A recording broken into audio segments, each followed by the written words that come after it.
Vice Chair Agbaje, would you like to move your bill? Yes, Mr. Chair. And the bill is moved. Please present your bill.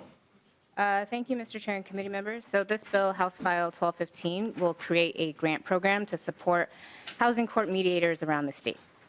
This bill will provide funding to Community Mediation Minnesota to support community dispute resolution programs that are providing certified mediation services to help people resolve housing disputes. These programs use alternatives to the formal judicial system by offering less threatening and more flexible forums for persons of all ethnic, racial, and socioeconomic backgrounds to arrive at a self-determined outcome. The goal of this bill is to achieve more effective and efficient dispute resolution by better implementing mediation, conciliation, arbitration, and restorative practices. Mediation in landlord-tenant disputes is important because it leads us to the broader goal of keeping people in their homes. We know that most landlords and tenants work well together and have good relationships. Yet even the best relationships, sometimes things happen, and having a neutral third party work through conflict on housing issues like non-payment, repairs, disputes between neighbors, and other issues helps to create a beneficial solution that puts the parties back on track and preserve the relationship. A benefit of mediation is that it is a useful tool to prevent evictions. We know that evictions are a disruptive and traumatic event for people and their families. Evictions upend people's lives and unfortunately can lead to job loss, missing out on education, and just be a detriment to physical and mental health. By engaging in mediation, landlords and renters can avoid costly court fees and the detrimental long-term effects of an eviction appearing on a tenant's record. Using mediation will be voluntary, and this bill will allow that option to be more accessible to more people. What this bill does is allocates $2 million in grant funding in both 2023 and 2024 to certified mediation services. In addition to providing support to tenants and landlords, the bill aims to ensure access to culturally specific resolution programs, which is useful for seniors, people of color, and people with disabilities. Some of the partner organizations that CMM works with include the Hmong American Mediation Center and the Center for Multicultural Mediation to provide culturally relevant support. The bill also aims to reduce the need for court actions and costs due to housing conflict. So with that, I have a couple of testifiers, and I'll have them discuss more about the benefits of and the need for more mediation. Thank you, Mr. Chair. Thank you. First, we have Jen Frisbee with Community Mediation.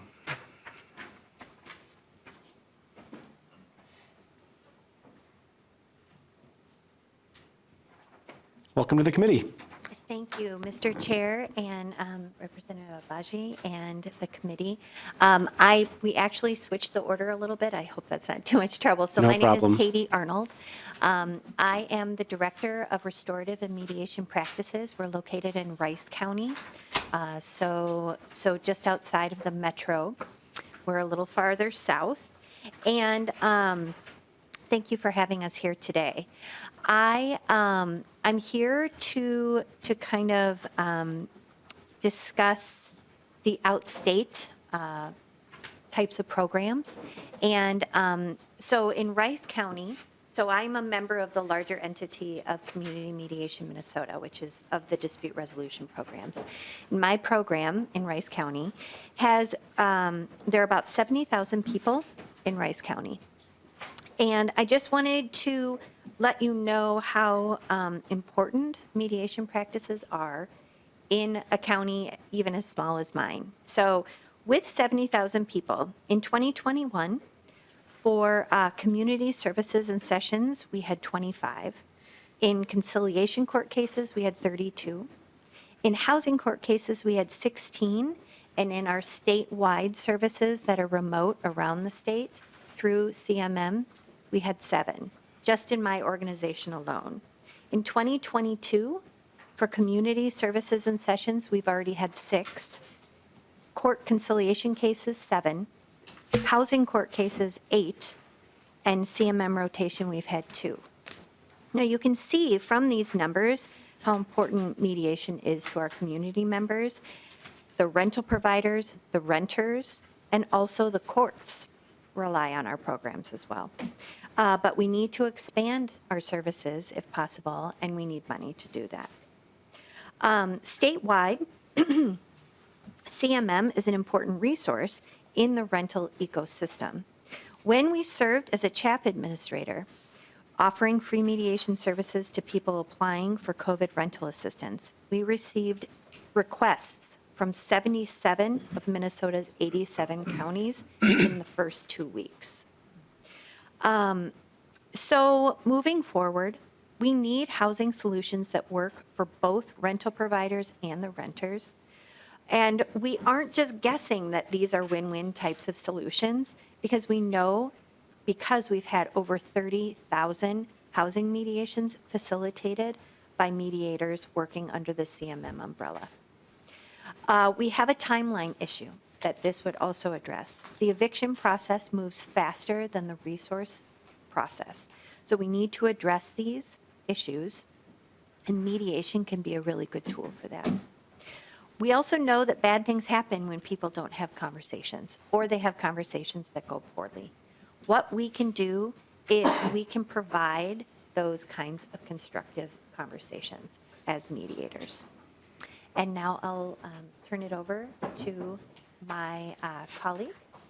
Thank you. Thank you.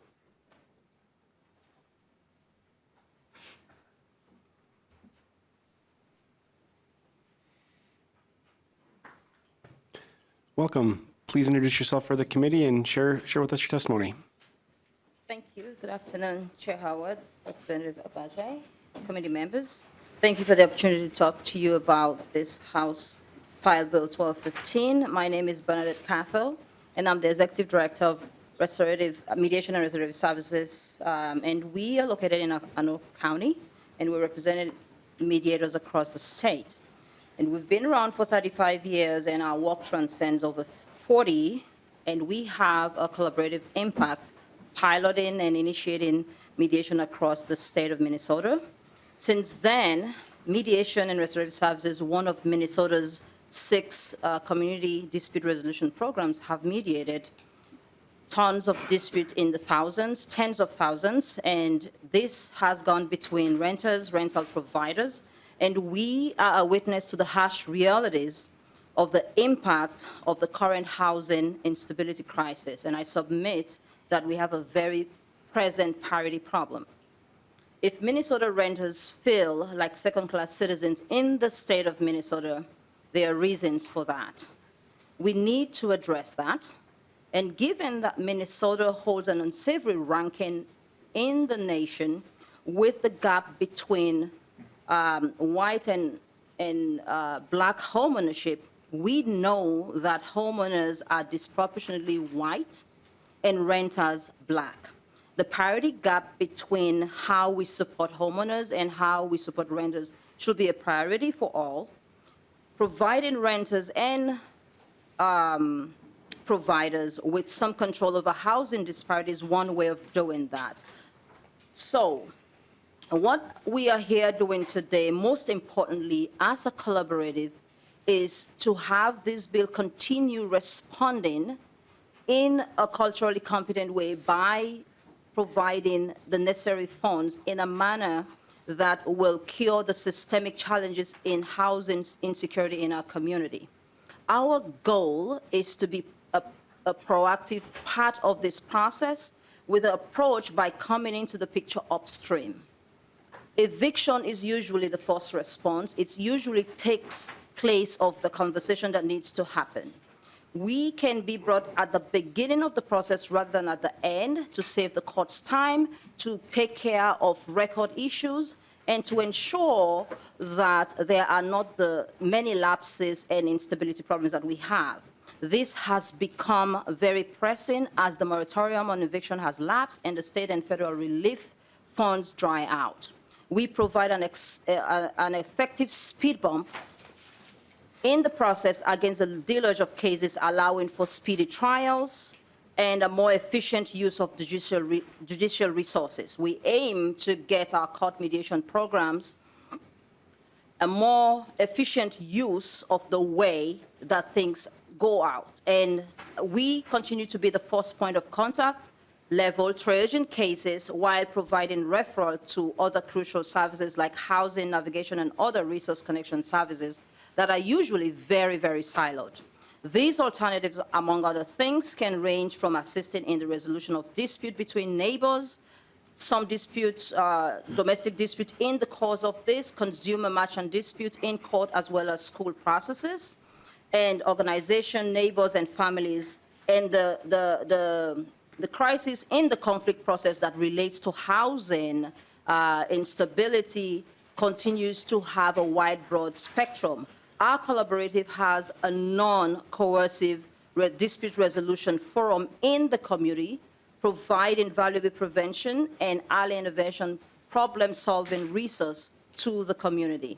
The lasting effects of these unprecedented events continue to increase the demands for our services and an ever-increasing need to provide more trainings for our volunteers, for our mediators, for our partners, even in the face of the recently amended Rule 114 that guides this work. Additionally, we are seeing a pressing need for resource connection services due to the varying socioeconomic determinants that border on the competing priorities of our clients.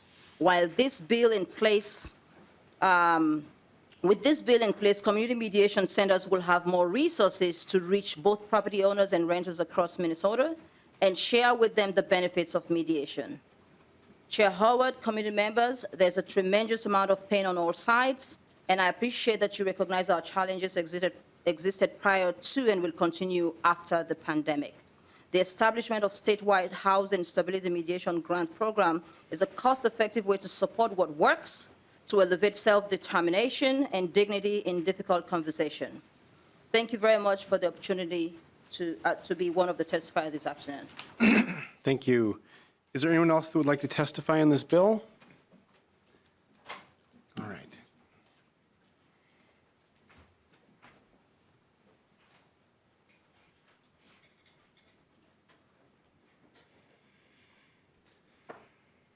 Welcome to the committee. Please state your name and share your testimony with us. Thank you. Good afternoon, Chair Howard, Vice Chair Abaji, and committee members. My name is Jennifer Frisbee. I am the Housing Program and Finance Director for Community Mediation Minnesota. Today, I would like to provide you with both my personal experience in rental housing, and most importantly, I'm here to share the voices of the people that we work with every day, those people that can't be here to testify. Like many of us who work within our organization, I live with an experience as both a child who struggled with homelessness and as a rental property owner as an adult. At the age of 5, I was loving life as a kindergartner, living in a beautiful rural community. I was a Girl Scout, and I was the sister to 2 brothers, age 1 and 3. Unfortunately, a tragedy hit our family, and my military veteran father became a single dad overnight. Since he was orphaned growing up, he did not have the family support and childcare so he could, maintain his job. And within weeks, he lost his job and we lost our home. We traveled through bus systems throughout the country, sleeping in bus stations, looking for family members that could help us. During that time, I experienced some pretty horrific experiences. I watched children being sex trafficked, as an example.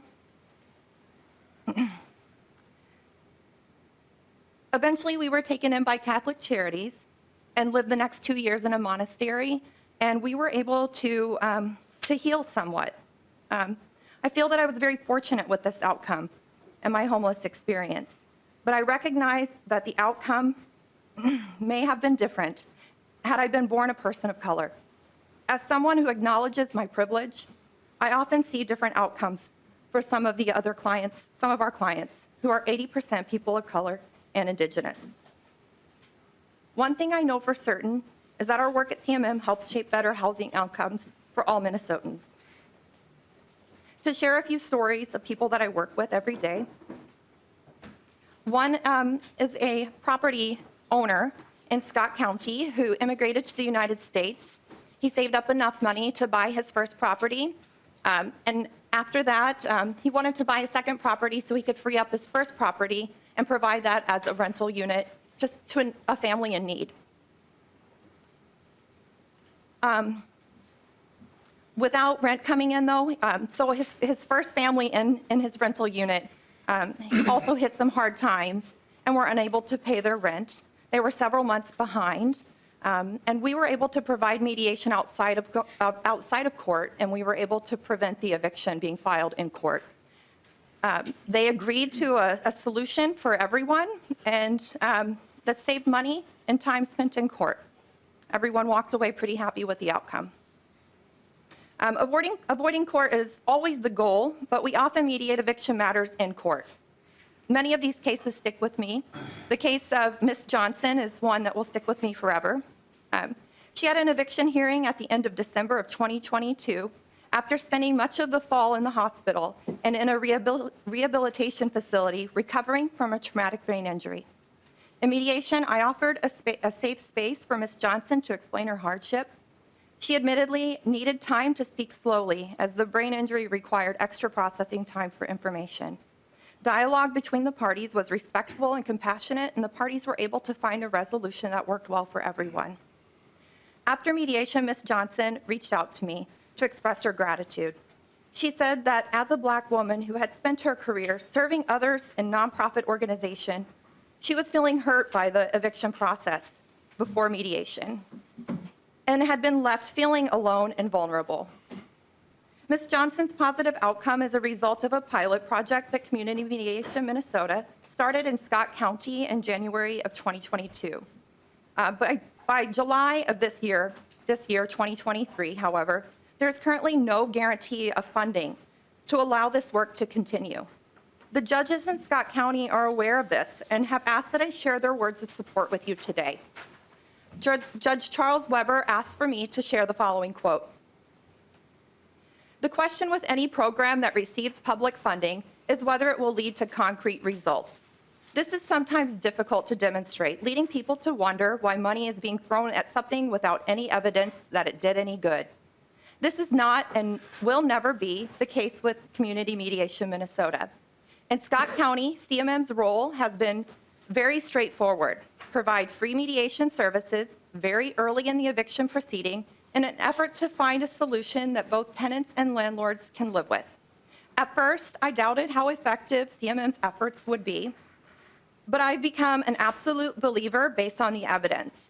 While I don't have a precise figure, I would estimate that CMM has been able to resolve approximately 80 to 85% of all the eviction cases that its representatives have participated in.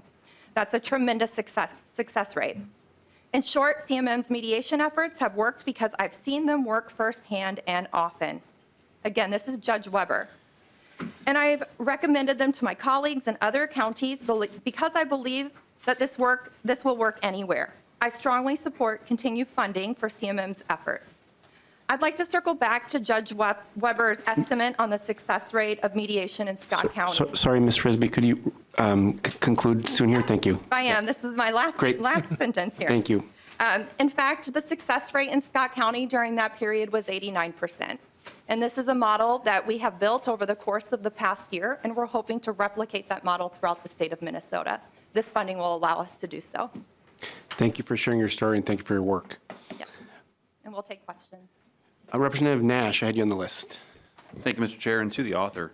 I thought I heard you say that the spending was in 23 and 24, and yet in the bill on lines 2.11, it says 24 and 25. Could you clarify that for me? Representative Igbaje. Thank you, Mr. Chair. I believe I just misspoke. Sorry, Representative Nash. All right. Representative Nash. Thank you, Mr. Chair. And again, to the author, in, I think, last year's bill, the funding request was $425,000, and now it's $4 million. Or is it $1 million in the first year and $1 million in the second year, or $2 million per year? Representative Igbaje. Thank you, Mr. Chair. Thank you, Representative Nash. Yes, it has increased to $2 million for each year. Okay. That's a large increase. Just a little concerned about that, and equally concerned about spending in the tails, which this does. And, you know, we don't know what's going to happen in the tails, and we're going to sign the state up for money that may or may not be present. And we don't know, but we're hearing that there may be an economic downturn, and certainly signing us up for money in the tails is of a deep concern. I get the intent, I really do, but you know me really well. I ask the mechanical questions about process and procedure, and it's troubling that we've gone from what was viewed as a reasonable amount last year at just under $500,000, and now we're looking at $4 million. So I think this is being laid over, Mr. Chair. It's going to be problematic. I understand the intent, and very compelling story. I would love to find a way to make this work, but that's a lot of money, and it's also a lot of money that we're going to be spending in the tails. So thank you. Representative Johnson. Chair Howard, Representative Badger. I like the concept of this program. I think it can work.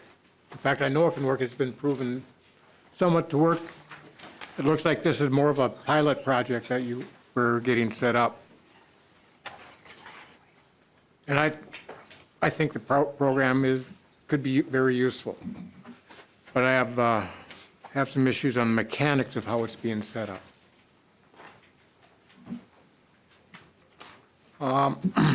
Can you tell me, Representative Badger, why the administrator of this program is a nonprofit and not MNF, Minnesota Housing Finance Authority? Representative Badger. Thank you, Mr. Chair. Thank you, Representative Johnson. Yes, so the Minnesota Housing Finance will be the entity that will distribute the funding. CMM is the organization that has the expertise in mediation and the specialty in mediation, so that's why they were selected as being the use for the funding. Representative Johnson. Chair Howard, Representative Badger. It somewhat makes sense, but this is state dollars. And I think we have the report on nonprofit organizations and the lack of oversight. I believe Minnesota Housing Finance Authority needs to be much more involved in this to make sure our state dollars are being used for what the purpose is. I think the Minnesota what's the name of the Community Mediation of Minnesota, what they've done looks like it's been very good work. They have 5 other affiliates that work with them. And $2 million is only $333,333. If they divide it up equally amongst their affiliates, that won't even cover what they do now. I'm just wondering how we're going to make sure it goes out through the rest of the state. Because the affiliates now are all four of the 5 are in the metro, and 1 is in Rochester. What's going to happen with Duluth? How are we going to make sure that it goes to Duluth, Bemidji, Grand Rapids? When we get all over this state, there's not much money left. I'm just wondering how, or is this going to be just a pilot program in certain areas to make sure that it's working properly? Representative Badger. Thank you, Mr. Chair. Thank you, Representative Johnson. I'll also, do you have further? I have further Yeah, comment. I'll send it to my testifier for that. Thank you. Ms. Frisbee. Thank you. Community Mediation Minnesota is an umbrella organization with the members that you had stated. There are 6 members, and we also have 2 satellite locations. One is in Duluth, and the other is in St. Cloud. Yes, thank you. CMM works as the organization that brings in the statewide intake, and then we also work with judicial districts that currently do not have services in their district. Once we make those, once we provide that central intake, we use the 6 member organizations to divide out the work. So each member organization receives somewhat of the statewide footprint. Any member organization like Rice County will also receive intake from counties throughout the state of Minnesota. So it's not just located there. CMM is the organization that provides that statewide footprint, provides that centralized intake infrastructure. And yes, do you have a further question about that? Representative Johnson. A little bit.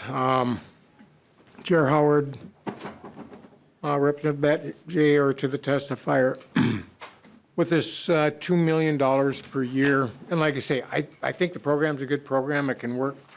About how many cases will that handle?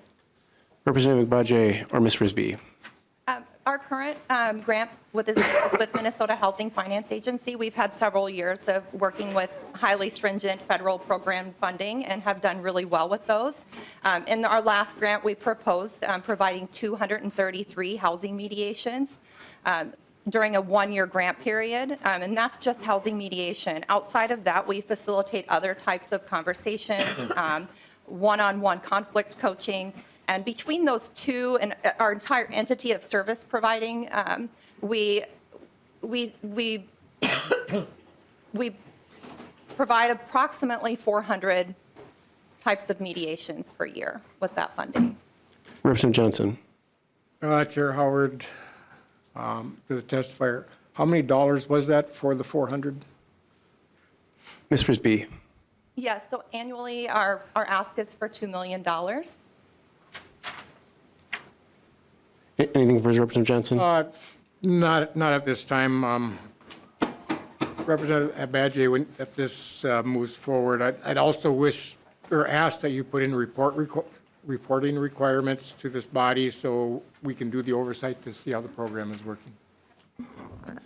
Representative Nash, I saw you had one other question? Yeah, thank you, Mr. Chair. I forgot to ask the question of the author for line 2.13. At the end, it says, of this amount, a dollar amount, it's an open-ended appropriation. Can you, I'm assuming we're going to tighten that up, but can you help us understand what that's going to be? Because we talk about that a lot as of late, I think with good cause, but if you could maybe help us out. Representative Agbaje? Thank you, Mr. Chair. Thank you, Representative Nash. Yes, so that is for some administrative costs. We're still actually discussing what those will actually be, so we'll find out what that cost is. I've spoken with House Fiscal, and I know that CMM is also in negotiations with MHFA. So we'll have a tighter number for that as this moves forward. Seeing any other question? Representative Perez-Vega? Thank you, Chairman Howard. I don't have a question, but I just want to thank Representative Agbaje for bringing up the importance of cultural competency when it comes to what's happening in our renters' facilities, and there may be miscommunication and language barriers. And I just really appreciate highlighting the importance of what we need to bring funding towards that. Gracias. Seeing nothing further, I'll just add a comment of my own that, you know, we talk about how much this is going to cost a little bit, but I just want to highlight what it's going to save, the ripple benefits that has been described in this testimony. And it really does seem like a program worthy of our consideration and support. So I'll go to Representative Agbaje if she has any final comments on the bill. Thank you, Mr. Chair. Thank you, members of the committee. I really appreciate the discussion.